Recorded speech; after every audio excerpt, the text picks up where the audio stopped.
வணக்கம். சர்வதேச பாதுகாப்பு மற்றும் கொள்கை விவகாரங்களை உன்னிப்பாக கவனித்து வரும் நிபுணர்களான உங்களை இன்றைய இந்த ஆழமான பகுப்பாய்வுக்கு வரவேற்கிறேன். அமெரிக்கா மற்றும் ஈரானுக்கிடையிலான போர் நிறுத்த பேச்சுவார்த்தைகள் ஏன் திடீரென முடங்கின? இந்த ராஜதந்திர முட்டுக்கட்டை எப்படி பல முனைகளில் ஒரு சமச்சீரற்ற போர் பதற்றத்தை உருவாக்குகிறது? இதை பற்றிதான் இன்று நாம் முழுமையாக அலசப்போகிறோம். தரவுகள் மற்றும் உண்மைகளை அடிப்படையாக கொண்டு தற்போதுள்ள இந்த சிக்கலான புவிசார் அரசியலை துல்லியமாக புரிந்து கொள்வோம். சரி, நேரடியாக விஷயத்திற்குள் செல்வோம். இந்த விவகாரத்தை மிகத் தெளிவாக புரிந்து கொள்ள இன்று நாம் பார்க்க போகும் கட்டமைப்பு இதுதான். 1. ராஜதந்திர முட்டுக்கட்டை. 2. அணுசக்தி அபாயங்கள். 3. கடல்வழி போக்குவரத்து முடக்கங்கள். 4. உலகளாவிய பொருளாதார வீழ்ச்சி மற்றும் இறுதியாக விரிவடையும் பிராந்திய பதற்றம். முதல் பகுதி ராஜதந்திர முட்டுக்கட்டை, அதாவது உயிருக்கு போராடிக் கொண்டிருக்கும் ஒரு பலவீனமான போர் நிறுத்தம். இப்போது தற்போதைய நெருக்கடியின் மையப்புள்ளிக்கு வருவோம். சமீபத்த நிகழ்வுகளை கொஞ்சம் திரும்பி பார்ப்போம். ஏப்ரல் 8ஆம் தேதி அமெரிக்க-ஈரான் போர் நிறுத்தம் அதிகாரப்பூர்வமாக தொடங்கியது. எல்லாம் சீராக செல்வது போல தோன்றினாலும் நிலைமை மிக வேகமாக மாறியது. ஏப்ரல் 13 அன்று ஈரானிய துறைமுகங்கள் மீது அமெரிக்கா கடற்படை முற்றுகையை விதித்தது. அதைத் தொடர்ந்து ஏப்ரல் 17 அன்று இஸ்ரேல் மற்றும் லெபனான் இடையே போர் நிறுத்தம் அமலுக்கு வந்தது. ஆனால் மே 12 அன்று ஈரான் முன்வைத்த 14 அம்ச அமைதி திட்டத்தை அமெரிக்க தலைமை முற்றிலும் நிராகரித்தபோது நிலைமை மீண்டும் கைமீறி போனது. இங்கே கவனிக்க வேண்டிய மிக சுவாரஸ்யமான விஷயம் என்னவென்றால், இரண்டு தரப்பினரின் கோரிக்கைகளுக்கும் இடையே உள்ள அந்த நேரடி முரண்பாடுதான். ஒருபுறம் ஈரான் வெளிநாட்டு வங்கிகளில் முடக்கப்பட்ட தங்களின் சொத்துக்களை விடுவிக்கவும், கடற்படை முற்றுகைகளை முடிவுக்கு கொண்டுவரவும், லெபனான் உட்பட அனைத்து பிராந்திய முனைகளிலும் போரை நிறுத்தவும் கோருகிறது. ஆனால் மறுபுறம் அமெரிக்காவும் இஸ்ரேலும் வைக்கும் நிபந்தனைகளோ வேறு. ஈரானிய அணுசக்தி நிலையங்களை முழுமையாக அகற்றி, செறிவூட்டப்பட்ட யுரேனியத்தை நாட்டை விட்டு அப்புறப்படுத்தி ஈரான் மீது ஒரு முழுமையான வெற்றியை அடையவே அவர்கள் விரும்புகிறார்கள். இந்த முற்றிலும் எதிரான துருவப்படுத்தப்பட்ட நிலைப்பாடுகள்தான் தற்போதைய ராஜதந்திர முட்டுக்கட்டைக்கு முக்கிய காரணம். அடுத்து இரண்டாவது பகுதி அணுசக்தி பதற்றங்கள், அதாவது யுரேனியம் செறிவூட்டலை எப்படி ஒரு ராஜதந்திர துருப்புச்சீட்டாக பயன்படுத்துகிறார்கள் என்று பார்ப்போம். ஈரானிய நாடாளுமன்ற குழுவின் செய்தித் தொடர்பாளர் இப்ராஹிம் ரிசாயின் இந்த வார்த்தைகளை கொஞ்சம் உன்னிப்பாக கவனியுங்கள். எங்களின் பதில்களில் ஒன்று 90% செறிவூட்டலாக இருக்கலாம். நாடாளுமன்றத்தில் நாங்கள் இதை மதிப்பாய்வு செய்வோம் என்கிறார் அவர். 90% என்பது அணு ஆயுதங்களை உருவாக்குவதற்கான ஒரு அபாயகரமான அளவாகும்.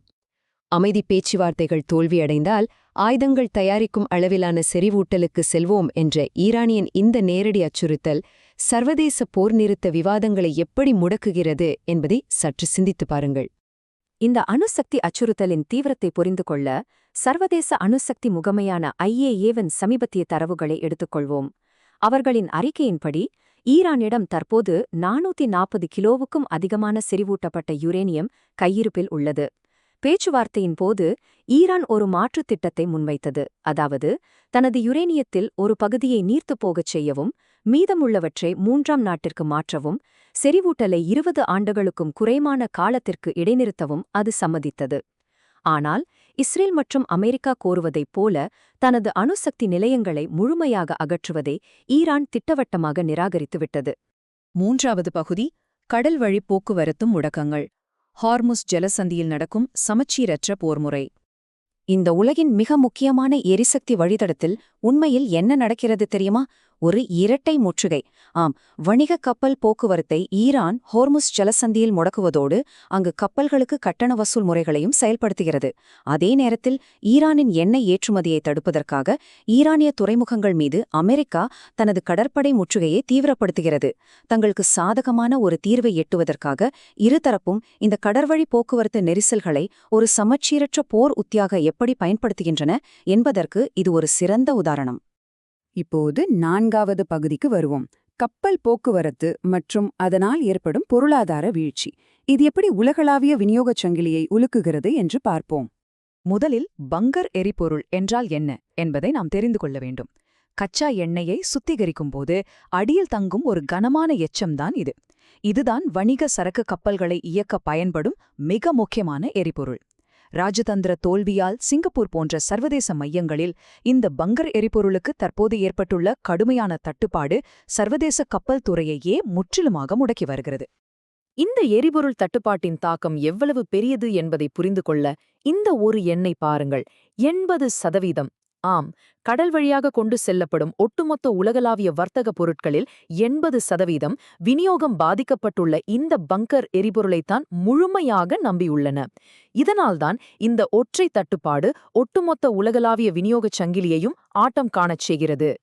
இந்த பொருளாதார அதிர்வை நாம் சந்தை எண்களிலேயே நேரடியாக பார்க்க முடியும். பிரெண்ட் கச்சா எண்ணெய் பீப்பாய்க்கு 3.5% உயர்ந்து $104 தாண்டியுள்ளது. அமெரிக்க வெஸ்ட் டெக்சாஸ் இன்டர்மீடியட் ஏறக்குறைய 4% உயர்ந்துள்ளது. இது மட்டுமா, பிரிட்டனின் 30 ஆண்டுகால பத்திரங்களின் வருவாய் 1998க்கு பிறகு முதல் முறையாக 5.8% எட்டியுள்ளது. தென்கொரியாவின் முக்கிய சந்தை குறியீடான கோஸ்பி 5% சரிந்துள்ளது. இந்த கடல்வழி முற்றுகையும் விநியோகச் சங்கிலி இடையூறுகளும் உலகளாவிய சந்தை ஸ்திரத்தன்மையை எவ்வாறு நேரடியாக அச்சுறுத்துகின்றன என்பதற்கு இந்த எண்களே நேரடி சாட்சி. இறுதியாக 5வது பகுதி பிராந்திய பதற்றம். வளைகுடா மற்றும் லெவன்ட் பகுதிகள் முழுவதும் இந்த மோதல் எப்படி வேகமாக விரிவடைகிறது என்பதை பார்ப்போம். இந்த ராஜதந்திர முட்டுக்கட்டையானது எப்படி ஒரு பன்முக பிராந்திய போராக மாறுகிறது என்பதை இந்த பட்டியல் தெளிவாக காட்டுகிறது. ஈரானின் லாவந்தீவு சுத்திகரிப்பு நிலையம் மீது ஐக்கிய அரபு அமீரகம் ரகசிய தாக்குதல்களை நடத்தியுள்ளது. அதே நேரத்தில் அமீரகத்தை பாதுகாக்க இஸ்ரேல் தனது அயன் டோம் ஏவுகணை தடுப்பு அமைப்புகளை அங்கு நிறுவியுள்ளது. குவைத் தனது பூப்பியன் தீவில் ஆயுதம் ஏந்திய ஈரானிய புரட்சிகர காவல் படையைச் சேர்ந்த ஒரு குழுவை இடைமறித்துள்ளது. இதற்கிடையில் லெபனானின் லிட்டானி நதிக்கரையில் 100 இலக்குகளை இஸ்ரேலிய சிறப்பு படைகள் தாக்கியுள்ளன. இது பிராந்தியம் முழுவதும் பல முனைகளில் நெருக்கடி வெடிப்பதை உறுதிப்படுத்துகிறது.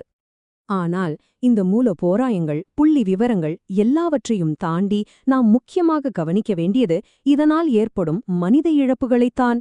380 ஏப்ரல் 17 போர் நிறுத்தத்திற்குப் பிறகு லெபனானில் இஸ்ரேலிய தாக்குதல்களால் 22 குழந்தைகள், 39 பெண்கள் உட்பட மொத்தம் 380 பேர் கொல்லப்பட்டுள்ளனர்.